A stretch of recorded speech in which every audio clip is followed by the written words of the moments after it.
Bom dia, Joane.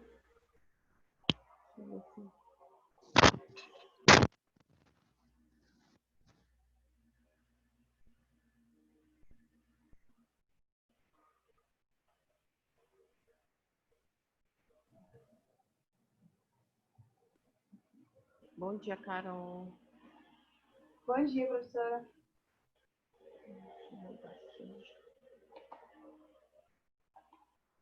Enquanto vai entrando todo mundo.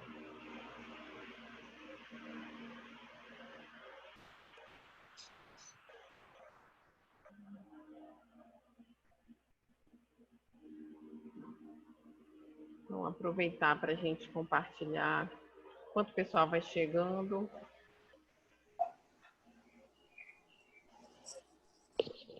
Para a gente ver as apresentações de hoje.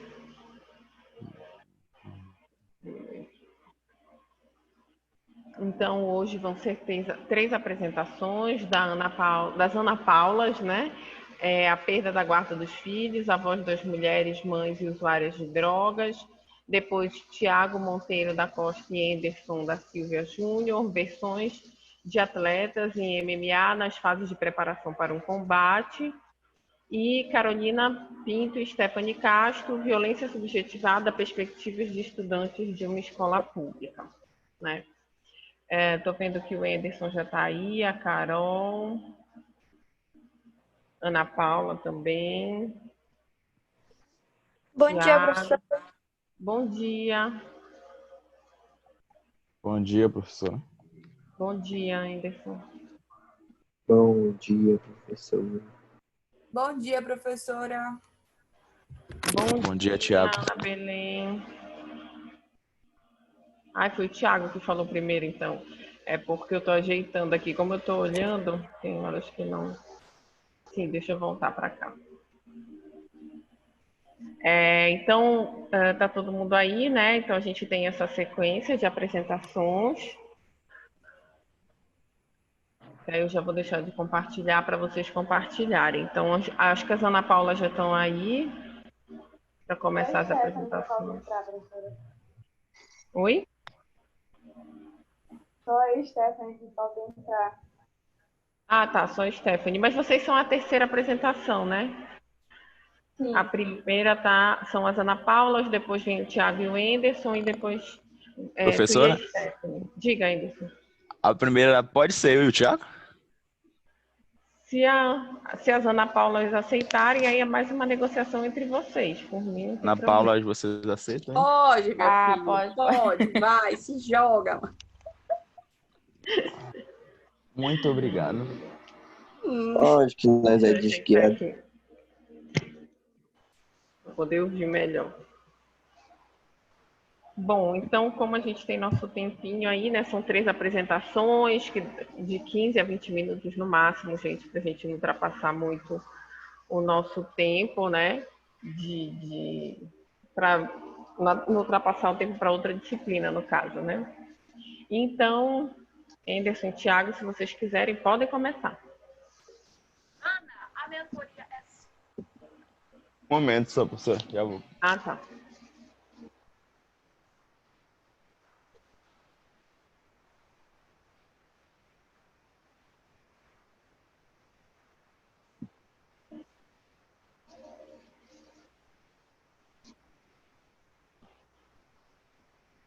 Tá. Bom dia, todo mundo aí.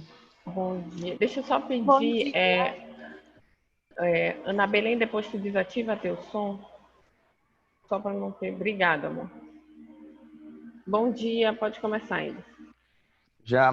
Tá. O nosso tema é sobre as versões de atletas de MMA. No nosso artigo, a pesquisa sugere que não tem um tipo específico de lutador ou perspectivas diferentes sobre ele, mas sim que ele é múltiplo, tipo, múltiplo vindo das práticas na qual ele está envolvido, entendeu? Tipo, no tempo que ele está envolvido. A pesquisa dividiu ele em versões, como as versões que botou o nome lá foi trabalhador, que é precarizado, é a primeira, que é na época do treinamento. o ídolo, que é na semana da luta, o sobrevivente, que é na época da pesagem, o casca grossa, que é no dia da luta, e o humano, que é pós-luta. Tá. Explicando um pouco sobre como é o MMA, que é uma luta, no caso, um espetáculo de luta, no qual os lutadores empregam várias técnicas corporais de várias artes marciais. Ela se dá num ringue rodeado por grades que dão uma sensação de que estão presos numa jaula.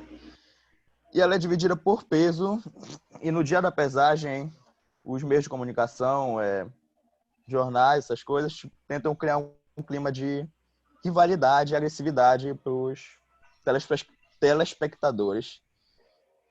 E sempre esperam que os lutadores no ringue mostrem seus talentos e vençam, que no caso também é esperado um espetáculo. Tipo, não é só uma... Ele não precisa só, tipo, lutar e vencer. Ele tem que, tipo, ganhar de uma forma bonita, entendeu? Uhum. Tá. Na pesquisa também fala que para Kylos, no MMA, teríamos uma mimicry, que seria uma aceitação temporária de uma ilusão, tanto pelo ator quanto pela plateia. O ator, no caso, seria o lutador. Que o lutador meio que encarna um personagem para criar a ilusão para a plateia, entendeu? No caso, para isso que seria para formar um espetáculo. E ele usa mímica e disfarces para esquecer temporariamente de si. O objetivo é sempre fascinar o telespectador, tipo, levando ele a uma ilusão. Tá. Agora eu vou falar daquelas divisões de como o atleta se comporta naquelas certas épocas lá que eu falei ainda agora. Que na primeira seria o trabalhador precarizado, que seria na época do treinamento, que seria na época do treinamento. Nessa época, basicamente, ele está usando o corpo dele ao limite da lesão e ele convive diariamente com a dor. E como o lutador é considerado um trabalhador, ele se esforça ao máximo para isso, já que ele precisa ganhar a luta, porque é o trabalho dele, então meio que se ele perder, ele perde o trabalho dele. Então por isso ele se esforça ao máximo, vai usar o corpo dele ao máximo, tem que conviver com a dor. Depois vem a do ídolo, que é na semana da luta. Essa é uma semana bem especial para o lutador, porque ele lida com fãs, entrevistas.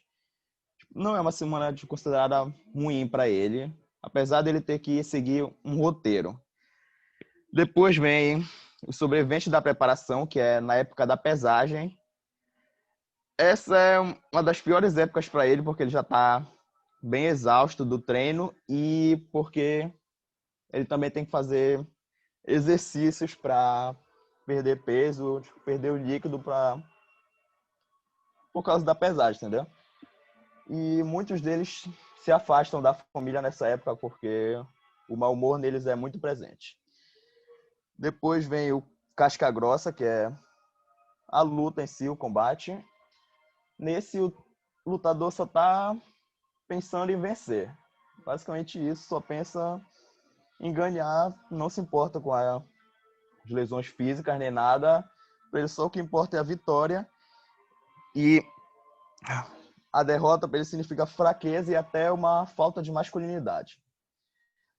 Depois vem o humano, que é depois da luta, no caso, que ele já pode ficar aliviado, basicamente, já pode voltar a um estado que seria considerado normal para o ser humano. Ele já pode descansar um pouco até o próximo treinamento, no caso.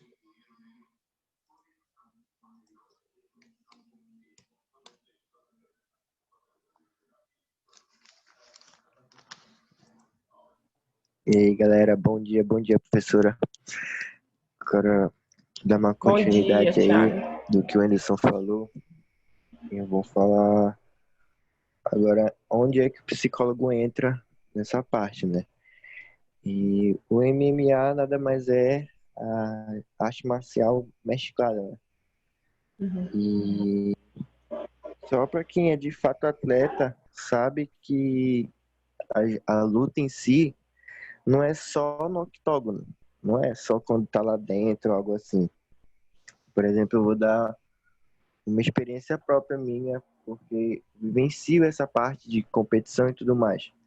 Eu sou conhecido Legal. pela FJJP, que é a Federação de Jiu-Jitsu Paraense.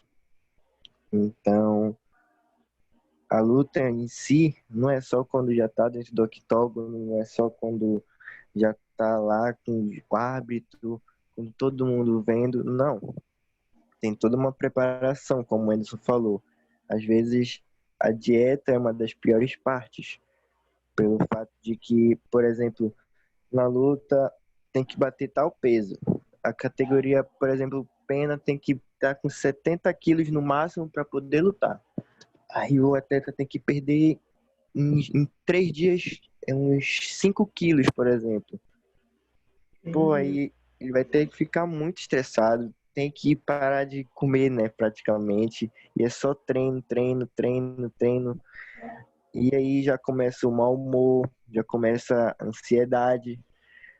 E é aí que o psicólogo tem que entrar em ação. Tem que falar que vai valer a pena, que é só uma fase ruim, entre aspas, né? E depois que esses dias passam, dessa dieta, aí ele vai ter que repor o que ele perdeu. Por exemplo, quando ele vai na pesagem, ele tem que estar com os 70 quilos certinho, mas depois que sai dessa pesagem, ele pode aumentar de novo, não tem problema, que não vai se pesar de novo. E o psicólogo é fundamental para deixar o atleta sempre focado ali, para mostrar que ele é capaz e mostrar também que a derrota às vezes vem, porque né, todos nós sabemos que a vida não é só vitória e a gente tem que se acostumar com as derrotas e tudo mais. E ainda mais nesse mundo de MMA, né? O mais famoso evento UFC, onde todo lutador pretende chegar, né? Uhum. Então, o psicólogo é fundamental por conta disso. Tem que deixar sempre calmo o atleta por estar longe da família, estar longe da esposa, dos filhos, tentar manter o foco ali no treino e essas coisas. E basicamente esse é o nosso trabalho hoje. Tá ótimo, Thiago. E o que, assim, eu lembro que nesse artigo, acho que o Anderson falou bastante, né? Aquela questão das várias versões. Eu acho que eu só fiquei na dúvida, essas versões são os que os próprios atletas denominam nesse período, né? Acho que é o que o Anderson está falando. Tipo, são os próprios atletas que dizem que é período casca grossa, período ídolo. É eles que denominam mesmo essas fases? Não, Isso, professora, isso, no isso. caso, não, foi Mais ou menos. os próprios que fizeram o Pesquisadores. artigo, pesquisadores que denominaram. Ah, tá, entendi. Eles fizeram uma pesquisa com os lutadores e criaram essas categorias, então, né? Sim, sim, na verdade eles falam que foi mais com um lutador em específico que foi permitido para eles e tinha algumas coisas que não tinham permissão para gravar ou entrevistar na hora, ou ficar presente na hora. Entendi. Entendi. Ou seja, algumas, Tanto é que algumas ele coisas nem nem deu o eram nome do autorizadas. lutador. Sim, Ele não sim. pôde dar o nome do lutador ou algo assim. Mas em relação a isso é normal, porque tem a questão da ética de pesquisa, você não identifica as pessoas que você está pesquisando, né? Você só cita de qual lugar ou qual atividade, qual função, para poder manter o sigilo, né? Da questão mais relacionada à ética de pesquisa mesmo. E aí eu acho que uma coisa que é bem interessante no artigo de vocês, né, fazendo esse contraponto aí com o que a gente vem discutindo, pensar nessa questão do desgaste, do estresse, né, do estresse físico e psicológico, como o Tiago também ressaltou, nessa questão da importância do psicólogo, nesse contexto, né, da psicologia do esporte, se a gente pode dizer assim, apesar deles, não sei se eles enfatizam a psicologia do esporte, né, como ele é um artigo que está dialogando com psicologia social, ou seja, tentando fazer uma pesquisa sobre um determinado campo de estudo, né, um determinado espaço, e aí a gente fala de um espaço de esporte, né, do MMA, mas para a gente ver a relevância e a importância do psicólogo dentro da área do esporte, né? Dentro dessas situações que a gente vai ver só no momento, trazendo aí as categorias que os pesquisadores falam, né? Ou no momento em que é o ídolo, que é aquele momento das entrevistas, né? De toda aquela preparação jamais mediatizada para a luta, e ninguém vê a preparação do próprio atleta ao longo de meses e às vezes de anos, porque, enfim, né, um atleta vai se desenvolvendo ao longo de vários anos, né, para poder chegar num UFC, como o Thiago falou. E normalmente isso não é muito visibilizado. De vez em quando, né, tem uma reportagem num canal de esporte para mostrar como o fulano ou o ciclano se preparavam, né, mas é muito pontual, é aqueles 10 minutos, se quiçá 10 minutos, né? Para falar disso, que na verdade é um processo que gera um desgaste emocional, psicológico muito grande, pela tensão, pela cobrança, né? Por exemplo, isso que o Thiago trouxe aí dessa alteração de peso em dias. Gente, um estresse absurdo, né? E tem uma coisa interessante também que o Anderson falou do artigo, de que se eles perdem, né, se eles fracassam, eles viram questionamento até da própria masculinidade, né? Não que eles questionem em si, mas como não posso perder senão vou ser menos macho, menos homem, né? Menos casca grossa, né? Que foi o termo que eles utilizaram. Que aí a gente vai ver que tem muito a ver com essa construção social, né? Que se você é um homem, um lutador de MMA e você não for duro, casca grossa, o máximo que você puder, então isso não significa, então significa que você não tem a masculinidade idealizada, né? Que você deveria apresentar. Professora? Pode falar ainda. Olha, tem um exemplo também que eles dão lá desse que foi entrevistado no artigo, que uma hora uma doutora lá pergunta pro cara se você não tinha dito que não ia treinar hoje porque sua mão estava machucada. Aí ele diz que sim, a mão dele tá machucada. Ele mostra ela, a mão lá machucada pra ele, só que ele diz que se ele não treinar, tipo, enquanto ele não treina, no caso, o adversário dele vai lá tá treinando, entendeu? Ou seja, altamente competitivo, né? Essa coisa não só da competitividade, mas de uma cobrança psicológica estressante absurda, né? Então, eu tenho que dar o máximo de mim para além de mim mesmo, né? É quase assim, sobre-humano. Estou todo ferrado, estou com a mão quebrada, mas tem alguém que está ali também batalhando, que deve estar melhor do que eu, não posso perder um minuto, que é algo que acontece muito no esporte, principalmente no esporte individual, né? Sim, aí ele diz que faz isso porque esse é o trabalho dele, que é esse que põe comida na mesa dele. Sim, sim, exatamente. E que às vezes a gente vê só aquela visão já do ídolo, né? Do ídolo, né? Do sucesso, né? Como se tivesse sido fácil aquela pessoa ter chegado até ali, né? Isso é bem interessante. E professora, isso tem muito a ver com a questão da perspectiva, né, dele de vida. Né? Eu acredito que boa parte desses atletas eles têm uma realidade um pouco assim difícil, né? E seria como o esporte uma perspectiva de melhoria. Então, provavelmente Sim, o que ele vai também. fazer? Ele vai agarrar aquilo com todas as forças, porque é a única forma que a sociedade, né, como a senhora colocou, a gente tem uma cultura, né, que não funciona a meritocracia, né? É muita fechada no meio, as coisas. A sociedade funciona mais ou menos assim. Então, é a única forma que ele tem de encontrar uma vida melhor, né? De conseguir uma vida melhor.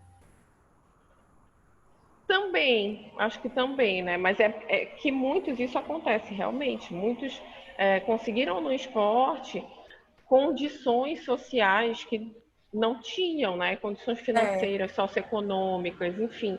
E por Pois é, que exemplo, aquele essa cálculo. tensão é muito grande, porque se eles perdem e se eles isso decorre de perder patrocínios, de perder visibilidade, né? E daí perder mesmo o trabalho, no sentido de trabalho Sim. mesmo.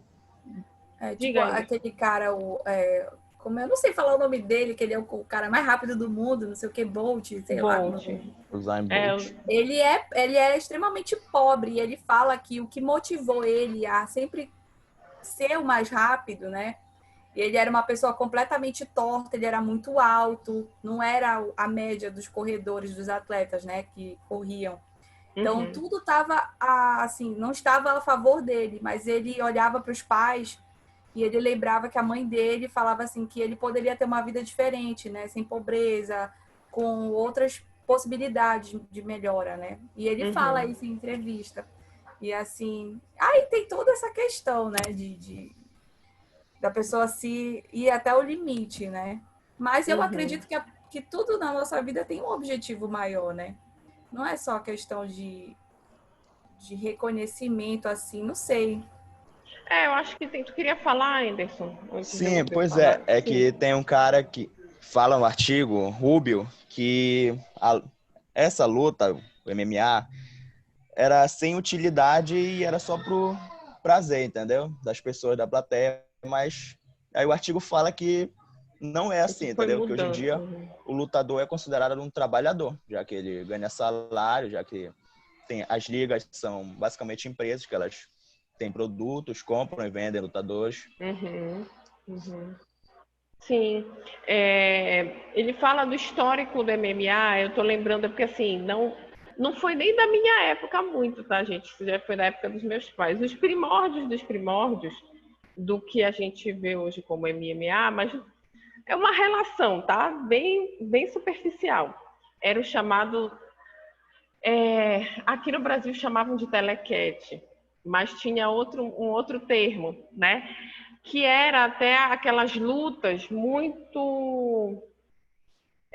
Os lutadores se fantasiavam e, no fundo, era muito encenado. Hoje em dia, isso aparece às vezes naqueles canais fechados, tipo, sei lá, Entertainment, enfim, alguns outros canais assim, né? Não canais de esporte, porque não era um esporte. Era como se fosse uma grande encenação em que eles subiam, então um vinha vestido com colã, vestido de gato, outro vestido de super-homem, enfim, né? Era uma coisa meio caricata, mas que simulava uma cena de luta com uma certa violência, né? Existiam, às vezes eles se machucavam mesmo, mas tinha muito uma coisa meio teatral.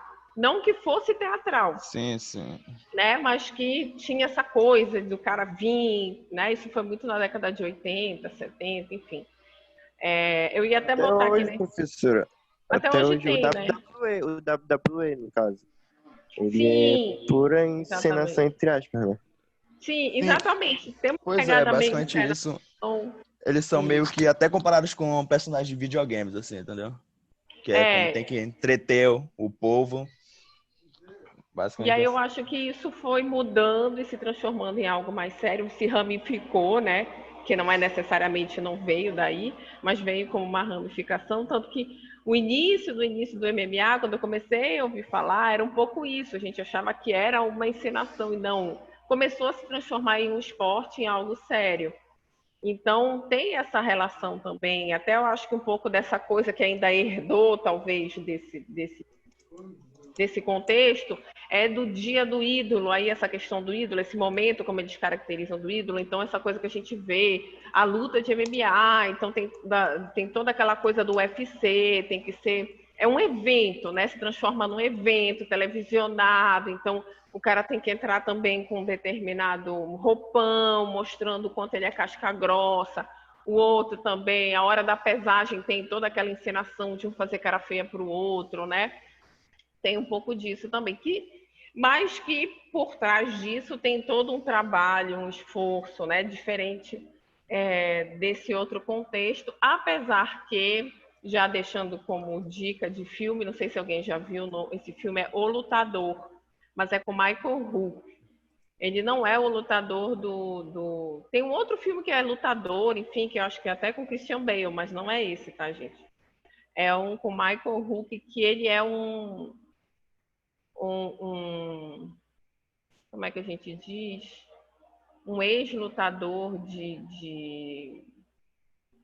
como é o nome em inglês? É porque eu só lembro o nome em português, que era Telecat. Vou mostrar para vocês aqui só o nome do filme para vocês. Eu acho que é esse aqui, de 2008, exatamente. Vou voltar aqui.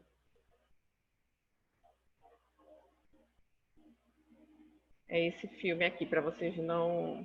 Tá? Que é com Michael Hu. Vou botar imagens que aí aparece. Ele é de 2008. E ele foi o Michael Hu até indicado. Então, ele é um ex-lutador de telequete, que é um termo que a gente usava aqui no Brasil, mas mostra todo o sofrimento, todas as questões relacionadas,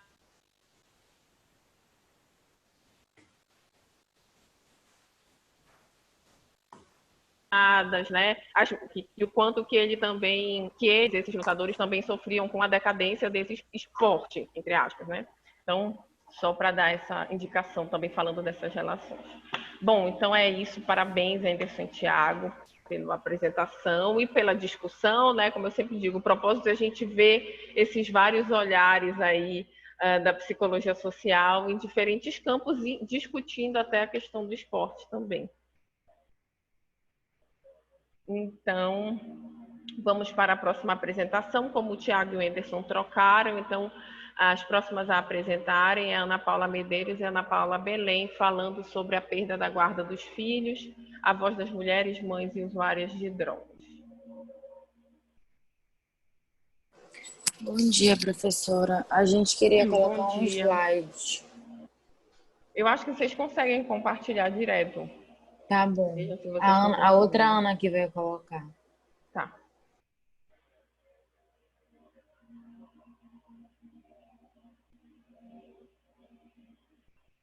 Tá compartilhando.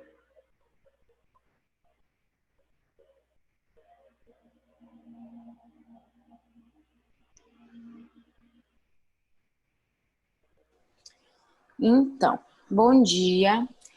A gente vai falar sobre mulheres, né?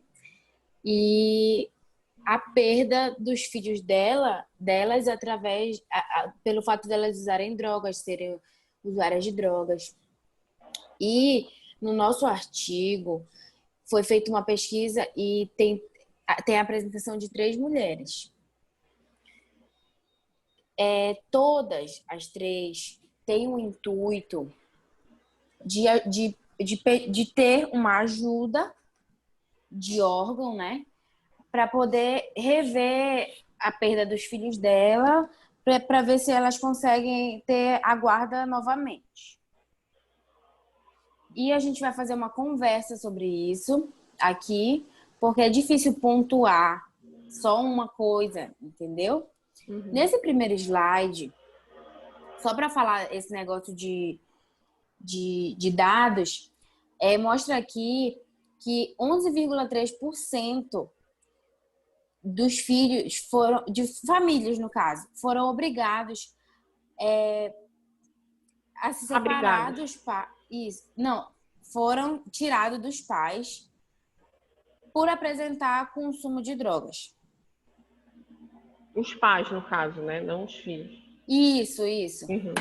11,3%. E aí, essas mães elas procuram órgãos, por exemplo, como o CAPES, elas precisam dessa assistência psicológica, né?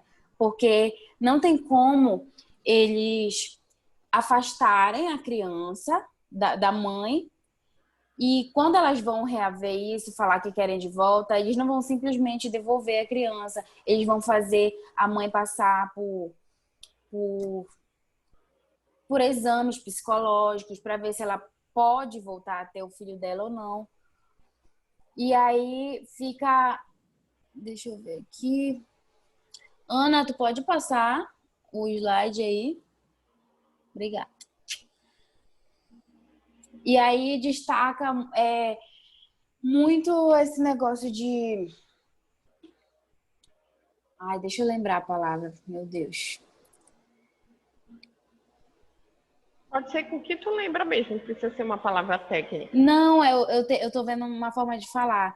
Elas precisam dessa assistência psicológica. A Ana, me ajuda aí, pelo amor de Deus. É assim, Não, é porque professora. ela fala melhor, ela tem uma forma Quem de se fala expressar melhor? melhor. É porque, assim, ele mostra, né, o artigo, são várias mulheres, ele faz um estudo, né, uma pesquisa com mais de 300 mulheres. Só que o que se enquadra dentro dessa perspectiva, assim, de mulheres que querem reaver a guarda dos filhos foram só 41, né? Dessas 41, eles selecionaram 3. Essas 3, elas realmente têm vontade de ter os filhos novamente, né? A guarda dos filhos. Só que existe um viés, que é assim, elas vão estar aptas a cuidar dessas crianças, de fato, né? Aí elas procuram o CAPS, que seria a unidade que vai realmente ajudá-las a desenvolver, né? A sair desse vício, dessa dependência, a se reabilitar, a conviver em sociedade, né? Só que, professora, o que a gente vê é a falta de políticas públicas efetivas para esse acolhimento, né? Então, o artigo menciona muito isso. Não tem. Na verdade, a gente até tem na teoria, né? Mas não se coloca em prática isso. Né? Não tem um acompanhamento, vamos supor, eu, Ana, sou drogada e perco a guarda do meu filho, certo? E caio em mim que, assim, é meu filho, é tudo que eu tenho, eu preciso tê-lo de volta, eu estou disposta a recuperar. Só que, assim, eu sou viciada em droga, eu preciso ter um acompanhamento, né? Digamos, uma fiscalização. E não é feito isso, entende? Não é feito esse acompanhamento psicossocial com essa mulher, com essas mulheres, no caso. Porque tem aquelas que vão ter a recaída, então precisa ter um profissional para estar ali ajudando a superar essa recaída e voltar ao normal de novo. Então, não existe isso. E aí elas falam, essas 3 mulheres contam o sofrimento delas de querer, né? A força de querer ter os filhos de novo, mas assim, não conseguir, porque realmente é muito difícil você ser viciado em droga e do nada, vou me recuperar. Não é bem assim, né? É um processo de Então, acompanhamento, enfim. exato. E no Brasil não tem, né? Não tem uma lei que ampare essas mulheres. O que existe é a questão da dignidade humana, né? Que está no direito civil, no Código Civil. Que todo mundo tem direito, né? À qualidade intrínseca de vida, sem distinção de raça, de Classe classe social. social, enfim. Só que não é bem assim que funciona. Então elas sofrem, né? E existe uma escassez tremenda das políticas públicas para ajudar essas mães, né? Que querem sair e a maioria são dependentes de crack e cocaína. Então são drogas assim que realmente não é simplesmente igual o cigarro, né? Ah, vou parar de fumar. Ou como o álcool, que até mesmo o álcool ele se enquadra, né? Eles falam até de algumas mães que são alcoólatras, mas o crack e a cocaína são demais, né? Difíceis de você sair simplesmente do vício. E aí teve até um caso, que é esse que eu estou colocando aqui, da justiça que afasta os filhos de mães, né, dependentes químicas.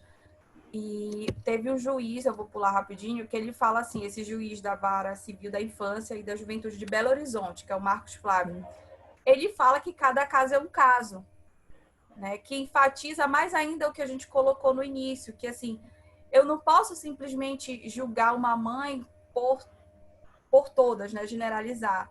Ah, porque a maioria quer o filho, mas tem recaída e não tá nem aí depois, né? Ah, desiste no meio do caminho. Tem aquelas que realmente têm aquela vontade e que se você der a mão e acolher, elas vão conseguir chegar ao final, né? E superar o vício. Só que precisa se ter as políticas públicas efetivas para isso. e não existe, né? Uhum. E aí ele até fala que cada caso é um caso, que tem que ser analisado, né, individualmente. Só que também não é feito isso. Se fala que é usuária de drogas, pronto, acabou. E aí até tem uma lei que não é que ampare o dependente químico, mas ele diz o que o dependente químico é capaz de fazer em sociedade. Né? Deixa eu ver se eu acho aqui o nome da lei. Capaz de fazer. Ana, a capacidade, chama a capacidade do dependente químico perante a legislação brasileira. O artigo 1 do Código Civil. Aí ele começa a desmiuçar, né, sobre tudo que o dependente químico é ou não capaz de fazer em sociedade. E aí entra a mãe, né, a mãe usuária de drogas, no caso. E é bem triste, porque elas colocam no artigo que vem a maternidade não só como algo material que ela pode trazer, né, mas a questão afetiva toda. E você vê muitas vezes na fala delas, porque é bem repetitivo durante o artigo, que elas sentem com o filho o objetivo assim que vai tirar elas daquilo, sabe? É tipo assim, o bem maior. É como se fosse o estímulo para elas saírem daquela vida, saírem do vício. Mas elas não vão conseguir sozinhas, porque é uma dependência química. Só que as pessoas, os profissionais que podem ajudar, não ligam, né? Existe um descaso muito grande com isso. Ei, professor, tu nunca... Eu falei que ela fala muito. Diga, Ana Paula. E professora, nessa parte que ela falou, que os filhos acabam se tornando uma forma delas quererem sair, né, do vício, também tem as mães que recebem o apoio quando elas estão grávidas. São usuárias e estão grávidas ainda. E no artigo fala que as grávidas, por elas estarem passando por aquele momento, e é muito mais fácil eles manusearem a vida de uma mulher que está grávida, que elas mostram realmente querer sair, do que uma que já tem o filho. Mas tu fala em relação a suporte psicológico, jurídico, é isso? Não, no todo. Porque tipo assim, se a mulher tá grávida, por exemplo, e é denunciada por usar droga, eles vão dar uma atenção, eles vão querer saber quando nasceu o filho, e aí? Eles vão tirar. Elas acabam entendeu? tendo mais suporte. Então, quando do elas que estão grávidas, isso facilita muito, porque elas vão atrás, elas mostram querer. E também, quando a mulher já tem um filho, tem muito esse negócio, tipo, elas não gostam de ter apoio familiar, elas não gostam de ter apoio de outras pessoas, porque elas ficam muito retraídas. Eu não sei se é porque, tipo, elas têm na cabeça que elas estão fazendo algo de errado, e qualquer momento não dá para ela confiar em qualquer pessoa, para deixar o filho, porque vai que a pessoa vai lá e denuncia, entendeu? Então fala muito isso, que a mulher é mais fácil de ser manuseada na gravidez, elas estão mais, não sei uma palavra, é mais fácil. E também esse ponto do familiar. E as redes que auxiliam essas mulheres, eles simplesmente pegam os filhos e eles não olham pelo lado de será que ela tem um suporte? Será que ela tem alguém para ajudar? Eles não vão nisso. Eles vão primeiramente lá, pegam o filho. Isso, eles retiram o filho e depois eles vão ver se o filho, se a mulher tinha amparo de alguém, se a mulher tinha família, entendeu? Eles vão logo. Então, como eu falei para Ana, do mesma forma que é injusto, da mesma forma que é injusto retirar um filho assim, também é muito perigoso deixar, entendeu? Então, a gente vê que no Brasil, pelo menos, né, tem muitos órgãos, mas nenhum dá o suporte necessário que eles deveriam dar, entendeu? Eles vão muito, usar droga, vai que ela vai dar uma recaída. Eles generalizam muito, como a Ana falou. Eles não dão atenção para cada uma individualmente. Uhum. É uma coisa muito superficial, muito generalizada. Exatamente. Isso traz várias, fomenta, né, uma bola de neve, porque aí tem os Bolsas Famílias da Vida, que essas pessoas, como o índice maior de mães usuárias de drogas, né, são do meio mais da periferia, então elas, o que elas fazem? Ela também vê na gravidez, a maioria delas, uma forma de conseguir recursos financeiros. Aí Não só as usuárias, senão a gente cria não, como se sim, mas ele fosse. no Não contexto sei se todo, isso mas ele está também fala explicitado que... no artigo. Oi? Não sei se está explicitado isso no artigo, essa relação Não, Bolsa isso não. Isso Família. daí já foi pesquisa extracurricular que eles Não foi a colocam, né? pesquisa do que tu acha, né? Senão a gente entra no achismo. Tem isso também, Não, né? não é A do que... gente Não, acaba tem o criando link, alguns professor. estereótipos. Porque, assim, essa relação com Bolsa Família, a gente tem que tomar muito cuidado, porque a gente também generaliza. Tem pessoas que Não, mas começam a eu não ter estou falando filhos. com relação à questão Uhum. política nenhuma. É só que realmente são, Não, assim, falta também não. fiscalização, entendeu? Falta alguma Por isso que eu tô fiscalização falando, para não, saber se não é aquela uma mulher... questão, sim, política, né? Tô Exato. falando É mais da nesse questão do que contexto. representa o Bolsa Família e vai ter várias questões, como a questão do auxílio, como é o nome? Ai, meu Deus, agora do governo, da pandemia, o auxílio Emergencial. emergencial, que Teve a gente muitas pessoas teve muitas pessoas que estão em Portugal e conseguiram auxílio recebendo. emergencial É, recebendo, né? E aí tu fica, ou não, seja, pra gente, né? A gente acaba olhando mais no contexto do Bolsa Família, porque são pessoas de classe social mais baixa, a gente julga e às vezes a gente tem pessoas que teoricamente a gente pensa que teriam essa consciência de gente, como assim? Tu vai te embora para Portugal e tá pegando não, bolsa, mas enfim. não, mas a Mas gente não está continuando, senão a falando gente vai com... para outro contexto, né? Não, mas eu não estou, professora, falando... É bem imparcial mesmo a minha fala com relação a isso, e assim, não é achismo. Realmente tem, depois eu posso até mandar aqui o link Uhum, de uma juíza que chama Fabiana Vilar, alguma coisa, e ela menciona uhum, que também essa questão das usuárias de droga entendi. abrange também essa questão delas verem na gravidez uma forma de conseguir recurso, até mesmo para comprar mais crack, né? Porque o crack seria a droga Uhum, mais cara. Aí ela uhum. coloca essa fala, mas sem adentrar nada de... E elas têm medo, Uhum. né? É mais fácil, vamos supor, como a Ana falou, de se reaver isso durante a gravidez, né? Porque tem talvez uma facilidade, acho que ela tem aquela expectativa do filho nascer, sabe, sair daquilo. Não sei, acho que Então, cada caso é um caso, né? Como diz é o outro o juiz, o juiz, juiz que né? vocês Cada falaram, caso é né? um caso. Mas eu acredito também, professora, falando de uma percepção minha, uma opinião minha, que realmente essas mulheres elas têm medo, né, do julgamento. Porque tudo para a mulher é mais complicado, né? É mais difícil para a gente. E A gente quando já se fala cresce de ouvindo assim. maternidade, então, gente. Então, aí gera o medo, gera as dificuldades financeiras, né? A falta de apoio familiar, às vezes o abuso mesmo do cônjuge, que pode ser um drogado, que talvez foi ele que influenciou ela a entrar no mundo das drogas. Enfim, como é que está a Exatamente. Tem cabeça uma dessa pessoa? complexidade, né? E aí não tem o apoio dos profissionais, porque a maioria não tem descaso, né? Não está nem aí. E na maioria das vezes acaba até julgando essa pessoa, Uhum, criticando a atitude, enfim, aí realmente ela vai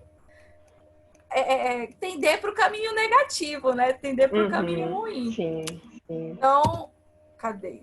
Aí aqui fala, né, das políticas públicas. E aí tem a chefe geral do Serviço de Assistência Social do Hospital Universitário do Rio de Janeiro, né? A Deise Carvalho. E ela diz que quando as mães perdem os filhos, né, muitas choram, porque a maternidade, né, como até mesmo as mulheres do artigo as três mencionam, é tudo para elas. Elas veem no filho o bem maior, né? É algo Uhum. além das questões materiais. Então, se elas tivessem o suporte adequado, o acolhimento adequado, certeza, ou pelo menos uma uma maior chance de sair disso. Só que não tem, porque a gente tem essa deficiência na política pública para amparar essas mulheres, né, usuárias de drogas.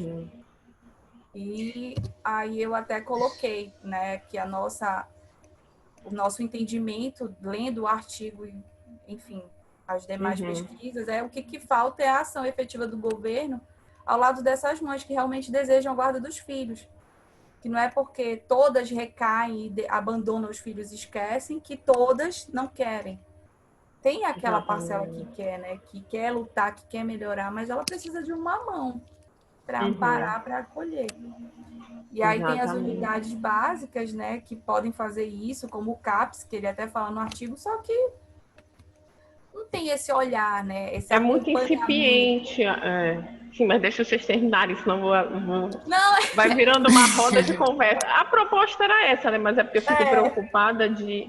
Não, mas a gente tem tempo, tá? Eu estava mais preocupada com a professora, só para deixar claro aqui, que também tem as mães que elas se sentem muito injustiçadas. Porque como eles não pesquisam para saber se elas têm amparo de alguém e só tiram o filho delas, elas falam que o que adianta tirar o filho delas, adotar, doar, fazer alguma coisa e eles serem maltratados em outras casas. Então é uma coisa pela outra, né?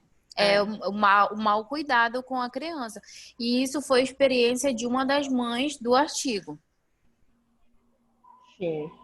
Ainda tem a questão que às vezes tu tira o filho da pessoa, às vezes o filho é o estímulo e aí tu tira aquilo dela. Como é que ela vai se motivar a sair daquela vida, entendeu? Exatamente.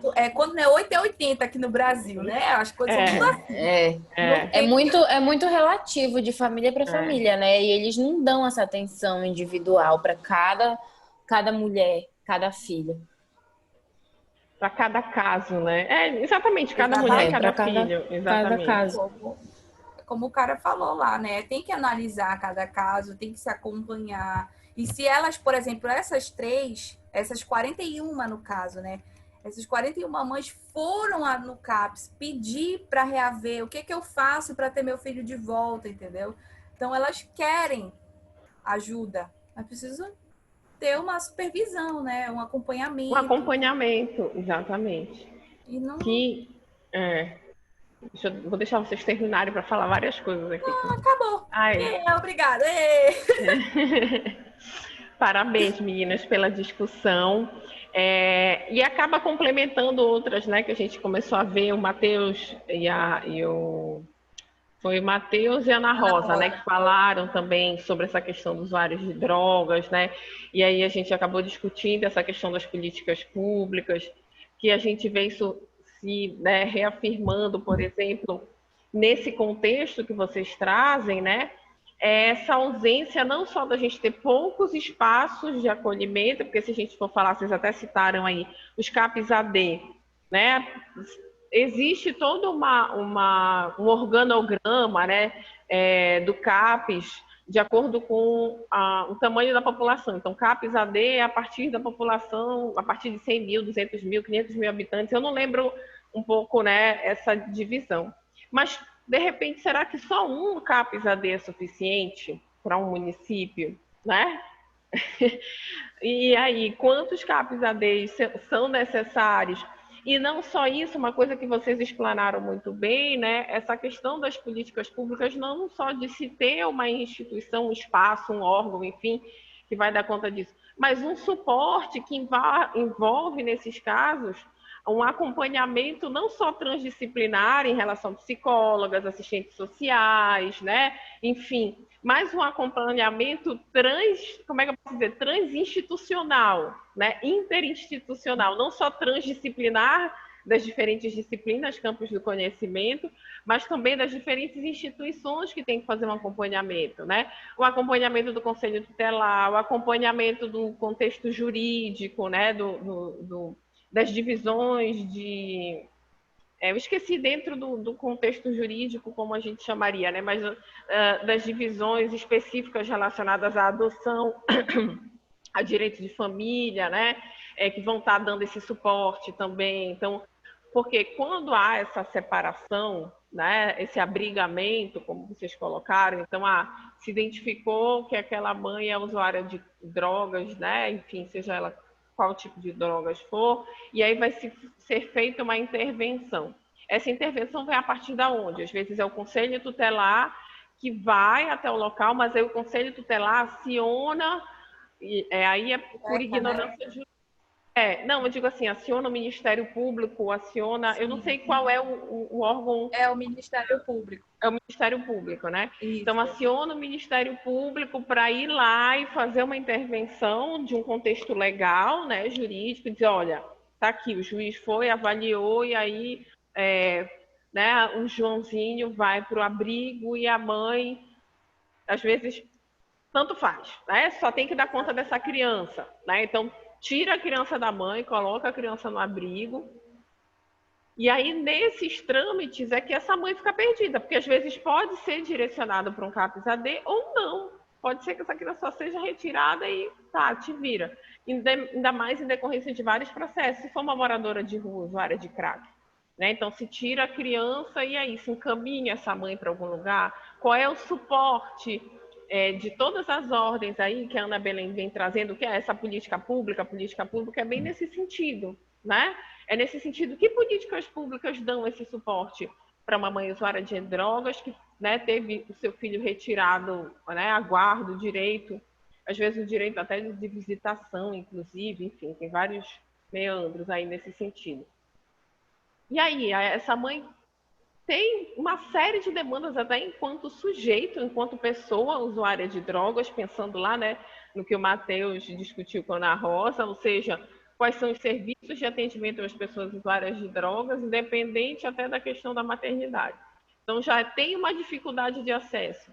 E ainda mais nessa situação que deveria ter um acesso mais facilitado, porque a gente está falando de uma família, né, de uma relação aí familiar, né, da criança com a mãe, e parece que esse suporte é ainda menor, né? Não tem um acompanhamento, não tem um processo que vai dizer, tá, a gente vai pegar a criança e abrigar a criança, mas a gente precisa continuar acompanhando tanto essa criança como essa mãe, para que um dia essa criança, já que foi necessário, se viu alguma situação de violência, se viu alguma situação de, como a gente diz no contexto em relação às políticas de assistência social, uma criança que está passando por uma situação de risco e vulnerabilidade, né? Então, está numa situação de risco, está numa situação de vulnerabilidade, mas a primeira, como as meninas falaram, né, é 880. Então, só se retira, coloca no abrigo, resolveu. E professora, retira, de fato, é um negócio assim muito ruim. Eu vi vídeos de algumas mães do YouTube, né, falando. E eles retiram, os caras vão, né, pegam a criança assim, é um negócio horrível. E tchau, como dane, se fosse entendeu? um objeto. Pega na própria escola. A professora denuncia e vai lá na escola e pega. Gente, não se despede da mãe, assim, é surreal, né? Como é que a pessoa fica, né? E às vezes ela é vítima, talvez, do meio, das dificuldades sociais, né? Enfim, não se tem esse olhar, né? Uma coisa vai ligando a outra. Que se generaliza que era a culpa da mulher. a culpa da mãe, exatamente. A culpa é da mãe, da mulher, uma péssima mãe. Meu Deus, como uma mãe faz isso? Não presta, é um ser humano desprezível. Aí, assim, não está entendendo toda uma lógica, seja da história de vida dela, né? Como ela chegou naquele ponto, que ninguém deseja, assim, aleatoriamente ser viciado em crack. Quero ser viciado em crack. Ai, acho legal, acho bonito, vou né? Não é assim. Existe todo um processo, todo um contexto relacionado às questões mais subjetivas, se a gente for falar de psicologia mesmo, contexto mais individual, as questões socioeconômicas, sociais, educacionais, no sentido do que foi aprendido na família, né? Enfim. E aí não se olha tudo isso, porque, infelizmente, como as meninas ressaltaram, no Brasil tudo é 880, também se criminaliza, se coloca logo, se generaliza, então todas as mães que são usuárias de drogas não prestam, uma vagabunda, usou droga porque quis, enfim. E como se fosse essa a única solução, mas não se fala desse suporte. Ok, a pessoa chegou até ali, o que se faz a partir disso, né? Por mais que tenham, como as meninas falaram, foram 300, né? 300 mulheres entrevistadas, mas tem 41 41 mulheres, né? Enfim, 41 mulheres. Se é que eu estou fazendo o plural certo. Está né? conjugando certo. Eu estou conjugando certo. Que têm interesse, estão buscando assistência, mesmo com todas as suas dificuldades de recursos N aí, né? E aí, qual é o amparo que elas têm?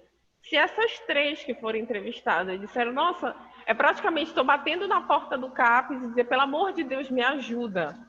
E mesmo assim, elas ainda vão ser enquadradas com uma visão de que são usuárias, que podem ter recaídas. Claro que não é uma coisa simples também. Então tá, agora bora tirar a criança do abrigo, volta para a mãe e finge, né, que nada aconteceu. Precisa de um acompanhamento, como as meninas falaram. Né? Um acompanhamento de assistente social, de psicólogas, né? Que, por exemplo, na mídia, quando acontecem essas coisas, só aparece... Não é que assistente social não seja importante, né?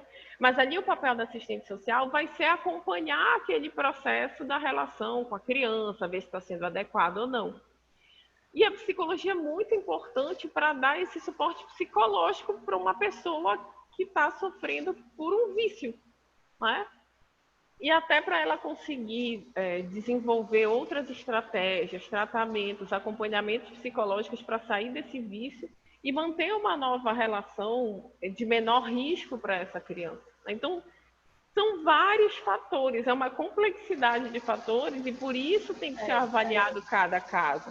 Vai ter casos de mães que vão abandonar, que não estão nem aí? Vai, mas a gente também não pode generalizar todas as mães, né? E dizer assim, essa que está buscando, enfim, vão ter várias situações, né? Eu penso assim, por exemplo, nas moradoras de rua, muitas que são usuárias, né, de algum tipo de droga ou de álcool, enfim, e que não tem nenhum suporte nem de, sei lá, qualquer tipo de acompanhamento. Aí a gente vê a mulher grávida já e com um bebê no colo, e normalmente a gente passa na rua e julga, né? E diz assim, ai meu Deus, já tem toda uma dificuldade, está parindo filho aí e tudo mais.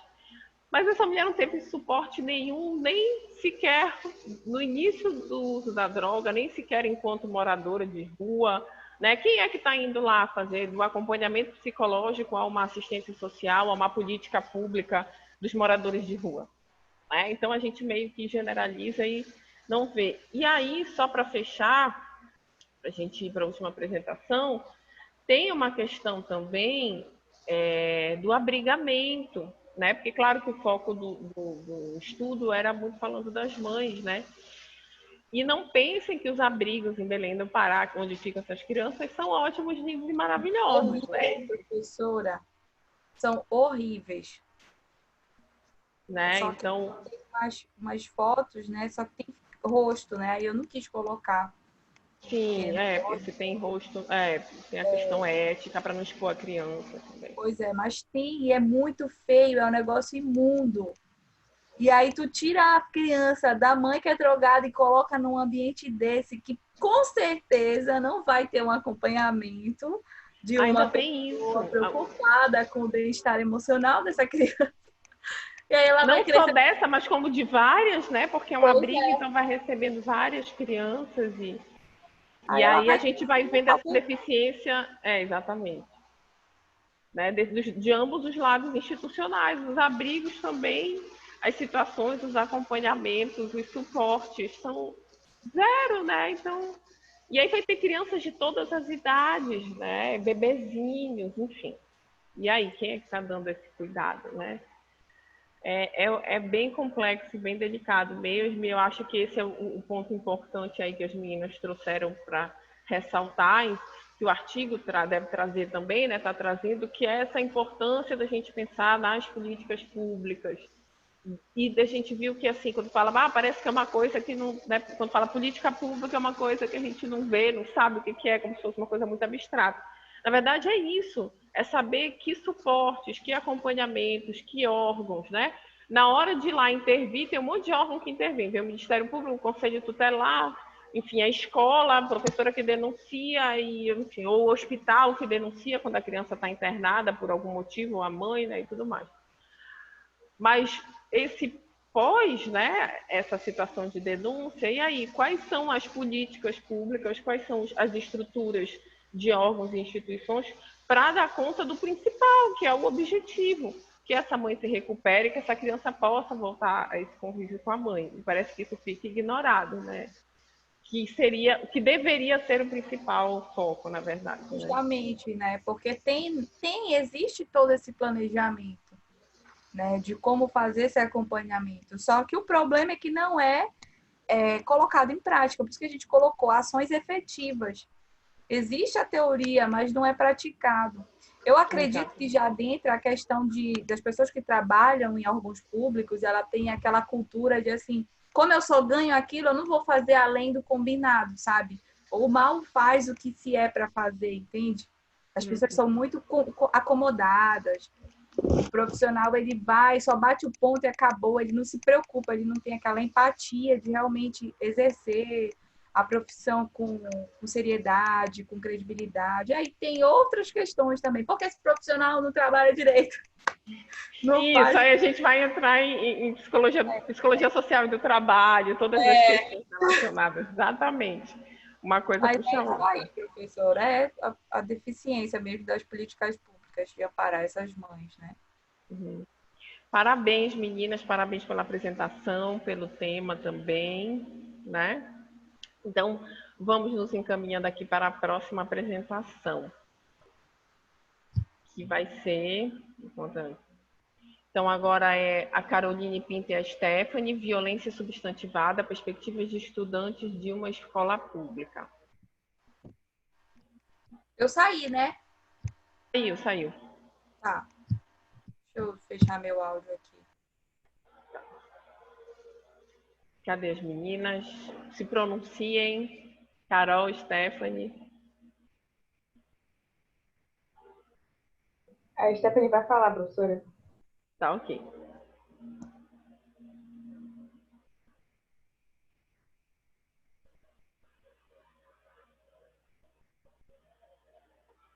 Tá bom, Stephanie.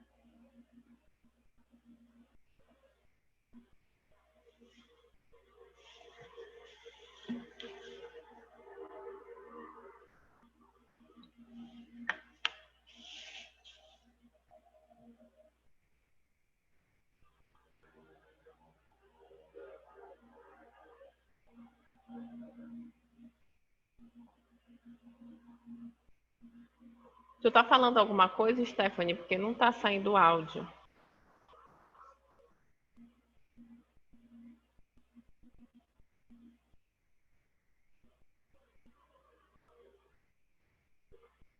Tá ouvindo, professor? Agora, tô. Tá, ok. O nome do nosso artigo é Violência Substantivada na Perspectiva de Estudantes em uma Escola Pública. Uhum. Bom, ele começa falando que a violência, ela afeta diversas relações sociais, e principalmente de crianças e adultos, tanto em trabalho, família, escola, enfim. E, indo nessa perspectiva, o artigo mostra a criação de um projeto, que o nome do projeto é ECOAR, que ele foi criado em Campinas, em São Paulo, que tem o objetivo de mapear esse nível de violência nas escolas. Uhum. E ele significa espaço de convivência, ação e reflexão. E ele é composto por profissionais e estagiários de psicologia. E ele destaca como também objetivo como é a palavra? Peraí um momento.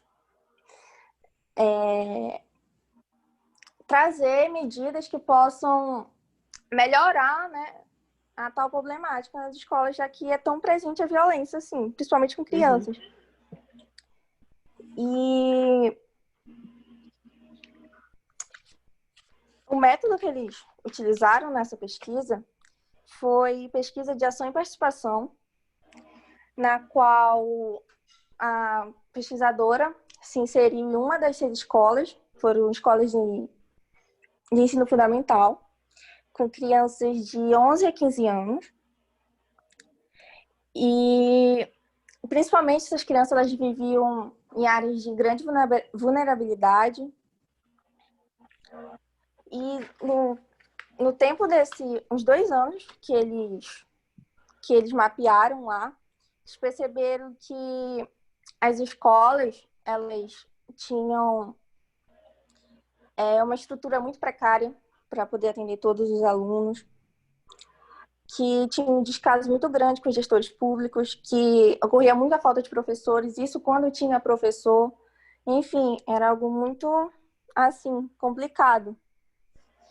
E os materiais que eles utilizavam eram diários de campo, que os estagiários e os profissionais escreviam, e fotografias de cartazes que eles fizeram, que foi um trabalho realizado com as crianças, sobre o que é a violência.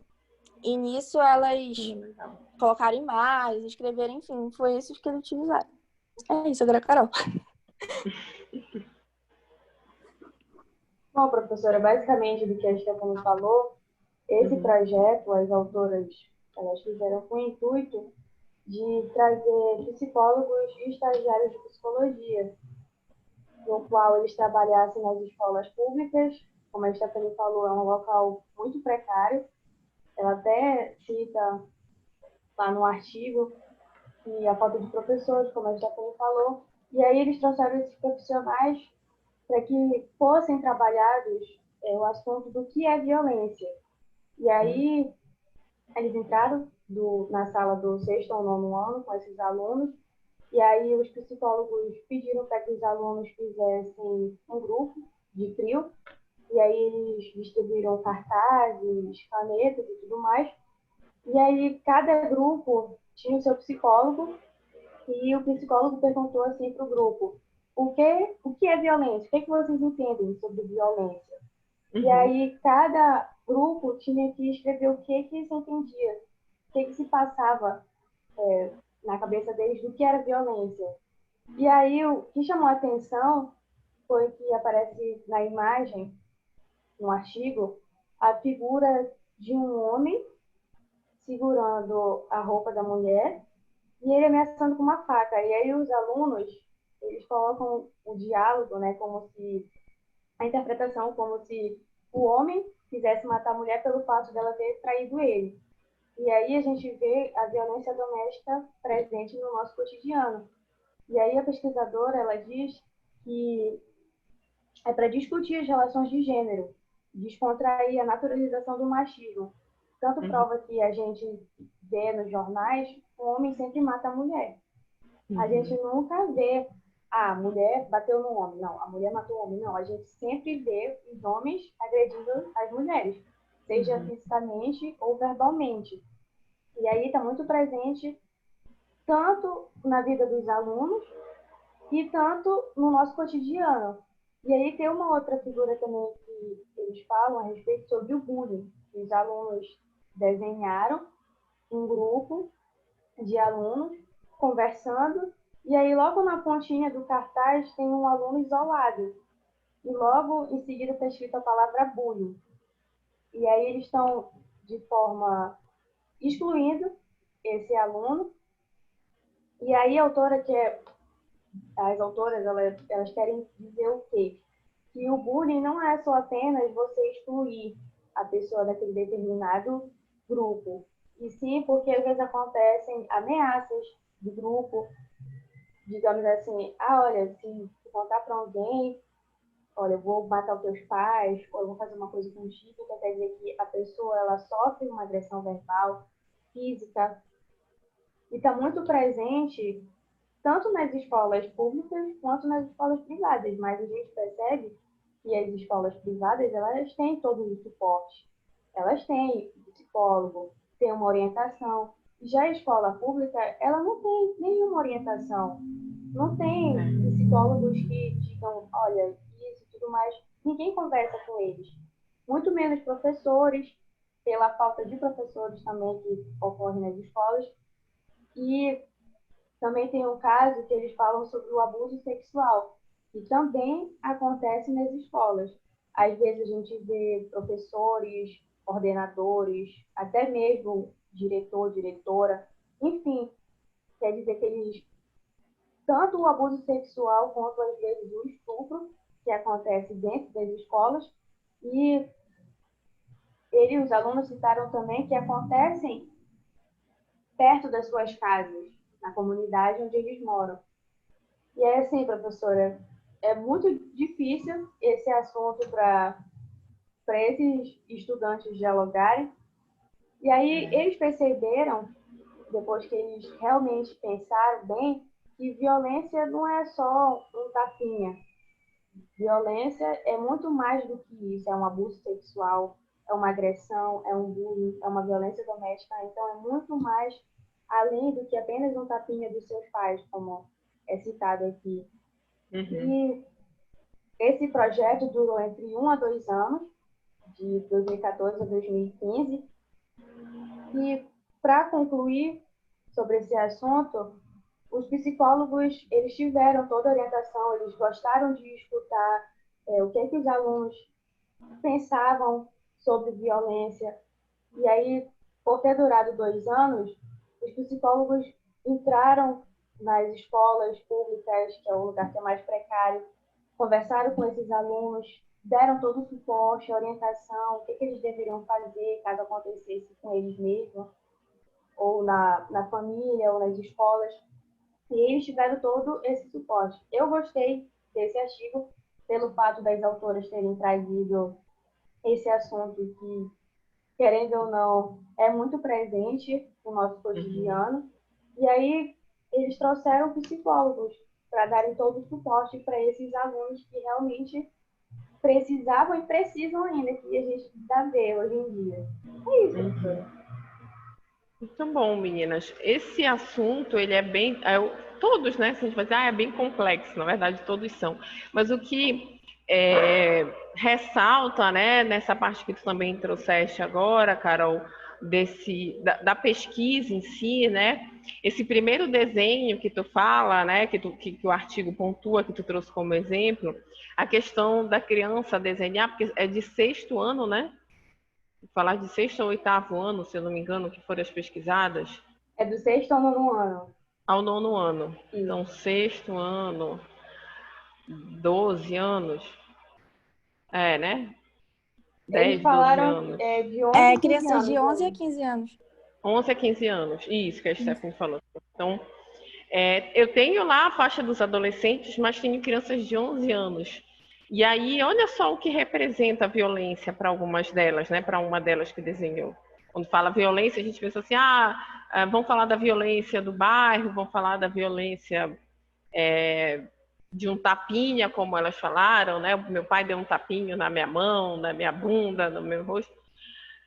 Ou faz um desenho que para a gente que é da psicologia fica muito claro que é de uma realidade doméstica, né? Ou seja, de alguém aí, a gente fala de alguém, porque não necessariamente é só o pai e a mãe, pode ser o tio e a tia, o padrasto e a mãe, o pai e a madrasta, enfim, né? Mas de um convívio doméstico em que há uma violência física, né? Uma ameaça aí, né? Porque o cara está segurando uma mulher aí com uma faca, né? E aí dá para a gente pensar muitas vezes naquilo que a gente tem discutido aqui ao longo das aulas sobre os estereótipos, os papéis sociais, né? Essas construções sociais, vamos chamar assim de estereótipos, né? Dessa coisa da gente olhar e dizer assim, uma criança violenta na escola é porque ela é violenta, porque já nasceu violenta, é o menino que não presta, é o Joãozinho que é insuportável, né? É porque tem má índole, tem a genética ruim, coisas assim absurdas, né? Que a gente escuta. E que, na verdade, a gente não está vendo qual é a realidade daquela criança desse contexto, né? E que isso fica muito claro aí nos desenhos. Que quando se fala, ainda mais para crianças, que já são, não tão crianças, né? Já são meio que pré-adolescentes, aí 11, 12 anos, já tem todo o entendimento, né? Nesse processo, dessas relações, de observar, entender o que está acontecendo ali naquela família, e desenhar situações de violência doméstica, assim, de uma maneira escancarada, né? Porque para ela aquilo representa violência, ou seja, ela convive com aquilo. Então, dá para a gente entender muitos processos de violência que acontecem nas escolas, que às vezes são mediatizados e banalizados, como se fosse um problema daquele adolescente, é um problema daquela criança. E aí a gente volta para aquelas discussões não só de políticas públicas, né, mas que envolvam aí processos comunitários, psicologia comunitária, né, psicologia dentro desses suportes, em que tem que se dar um suporte, inclusive, para aquela família. E aí as meninas ressaltaram muito bem essa deficiência que tem dentro do contexto das escolas públicas. Se até ano passado queriam retirar a obrigatoriedade de ter psicólogo nas escolas públicas, que parece surreal, né? A gente vai lá, estuda isso, gente, como assim? Se é um lugar que está precisando tanto por parte desses alunos, das famílias desses alunos, né? Que estão ali circulando, que eles vivenciam na sua realidade social, do seu bairro, da sua vizinhança e da sua família.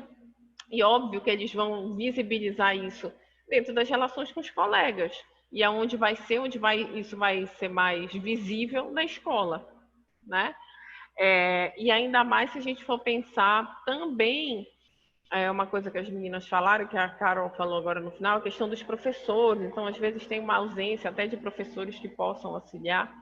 Os professores também se sentem perdidos, porque são professores que não têm uma formação psicológica, vamos dizer assim, né? Psicológica no sentido de o cara se formou em matemática, em biologia, né? Então ele vê aquela demanda, mas ele nem tem como é que eu posso dizer assim? Não dá nem para cobrar dele um suporte para aquelas crianças, para aqueles alunos, porque ele realmente não entende, né? Não é a área dele.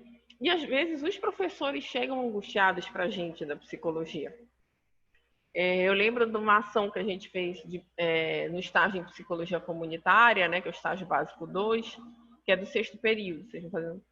E aí, na época, a gente fez uma ação em vários espaços, e uma das ações que a gente fez foi numa escola pública. E olha que é uma escola pública com uma certa estrutura, mais no centro da cidade, nem é numa região periférica. Mas os professores vinham para os grupos de estagiárias, né, e para mim, né, que era a supervisora, porque foi uma ação num dia específico, né, não era o estágio contínuo nesse dia nessa escola. Com essa angústia, assim, sabe? Vários chegavam para mim, olha, como é que a gente faz para procurar vocês ou para procurar a Examas? Porque, olha, tem um aluno tal que tentou suicídio, tem um outro aluno que violenta a namorada dentro da sala, né? Mas que a gente sabe que o pai violenta a mãe, né? Acaba que os professores sabem e ficam também se sentindo, o que a gente faz nisso? Onde a gente tem suporte, né, nesse sentido? Quais são os órgãos quais são os serviços de psicologia que a gente pode procurar, né? Então, quando a gente vai pensar nessa violência, né, que às vezes fica naturalizada, a questão do bullying, de desenhar, olha o quanto eu me sinto excluído porque eu sou diferente. Então, como é que a gente vai pensar as diferenças na escola, né? Os abusos dentro da escola, seja entre alunos mais velhos com meninas mais novas, ou entre essas situações também ainda mais delicadas, né, de professores, diretores, funcionários da escola praticando abuso aí com essas crianças. Então, também é mais um ponto aí para a gente pensar que muitas vezes a gente olha de uma maneira generalizada a violência na escola, naturaliza, estigmatiza, rotula, cria um estereótipo, né? E aí a gente não vê que tem muitos meandros para se pensar que a escola, aquela violência na escola, na verdade, está sendo só um local de visibilidade de algo que está acontecendo no contexto social daquela criança, daquele adolescente.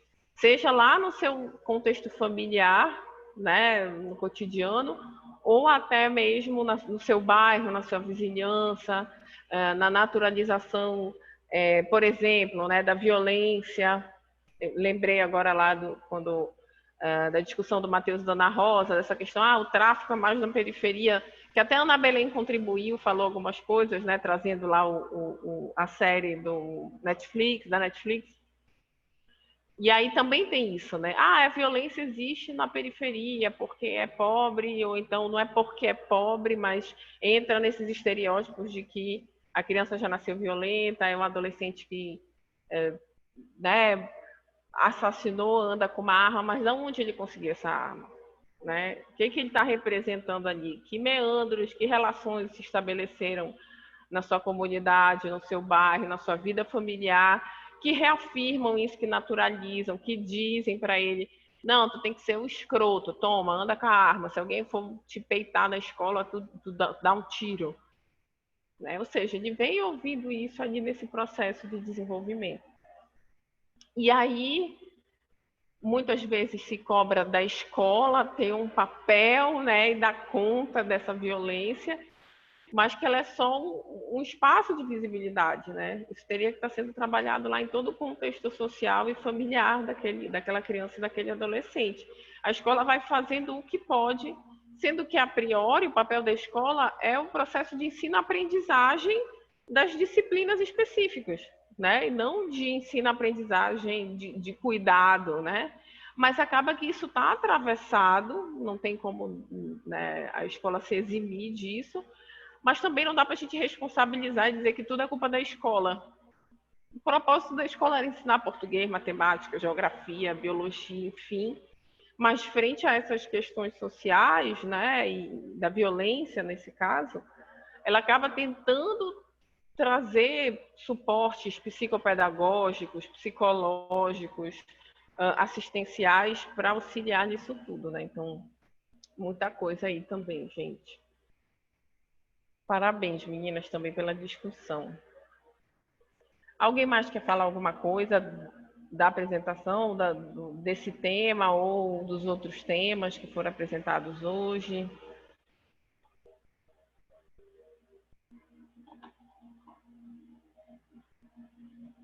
Todo mundo tranquilo? Ah, Ana Belém, tá. Já vi aqui o link. Joane, tá dando parabéns para todo mundo. As apresentações continuam muito boas, gente. Parabéns, né? São discussões muito interessantes, que esse era o propósito, por isso que eu deixei em aberto. Escolham artigos que vocês tenham interesse. Então, hoje a gente viu do MMA, as drogas, a violência na escola, né? A gente perpassou vários campos aí de discussão dentro da psicologia social também. Bom, tem sido muito rico as discussões, gente. E aí, só para lembrar, então, hoje a gente viu, né, esses temas que se atravessaram de diferentes campos, né, da psicologia social. E amanhã a gente vai encerrar, né, com as últimas apresentações, tá? Que vai ser da Andressa e da Débora, a família e os papéis de gênero na adolescência.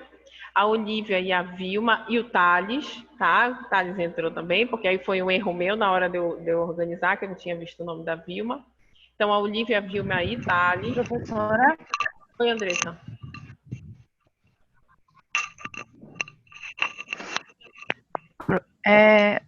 A senhora está escutando direito a minha voz? Tô, É porque agora o seu áudio eu mal estou ouvindo ele. Aí eu tô com medo de amanhã não sair. o meu áudio? Tá bom o áudio? Não, o teu tá. Tá ótimo. Tá, tudo bem. Sobre amanhã, é só eu provavelmente que vou apresentar, porque a Débora tá tendo problema com a internet também. Tá. Aí só já sabe qual é aquela orientação, como eu dei, né, para as pessoas que não conseguiram apresentar. No caso, a Débora então tem que me mandar uma resenha desse artigo por e-mail, tá? Para ela não perder a pontuação. Como outros já me mandaram também. E aí, então, ficar o livro, a Andressa. Pra ela enviar hoje. Isso, no máximo até amanhã, no dia da apresentação, né? Sempre digo, me envie até o dia da apresentação, então ela pode enviar até amanhã. Uma resenha desse artigo que vocês leram. Então, amanhã começa só a Andressa, né, falando desse artigo, depois a Olivia, a Vilma e o Thales, a intervenção profissional junto de vítimas de violência doméstica LGBT, e no final, a Bianca e a Leandra, revisão sobre o presídio feminino nos estudos brasileiros. Certo?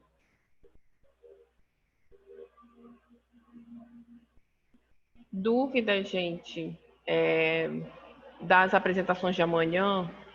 A Andressa já até testou o áudio dela logo hoje para ver se estava tudo ok. Mas não se preocupe, vocês podem testar amanhã também, viu, gente? Tudo ok, tá ótimo. Vocês viram que as apresentações são tranquilas, né? Como são 3, então estou dando aí de 15 a 20 minutos para dar tempo de todo mundo poder explanar o seu assunto e a gente poder fazer uma discussão, né? Não só eu, vocês podem falar, como a Ana Belém tem feito, né? Sempre participado também, de alguma dúvida, algum ponto, enfim, né? E alguma dúvida, gente? Alguma coisa que vocês queiram pontuar das apresentações de hoje? Não, tá ótimo, Ana Belém. A ideia é participar mesmo. Todos podem participar de cada tema, né? Como eu sempre falo para vocês no final de cada apresentação, de cada dia, né, de apresentação, o objetivo era esse, é vocês entrarem em contato com essas diferentes discussões na psicologia social, né? E de que forma entender, né, que existem várias pesquisas, vários campos de atuação em psicologia social, para além só de qual é a teoria, a base que cada um utilizou, né? Que nada, o pessoal que tem que participar, nada de ficarem te zoando aí.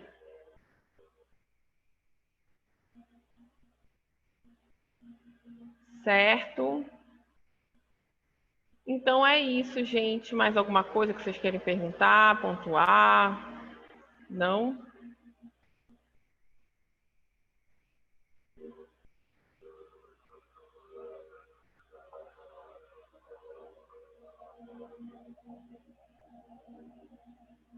Opa.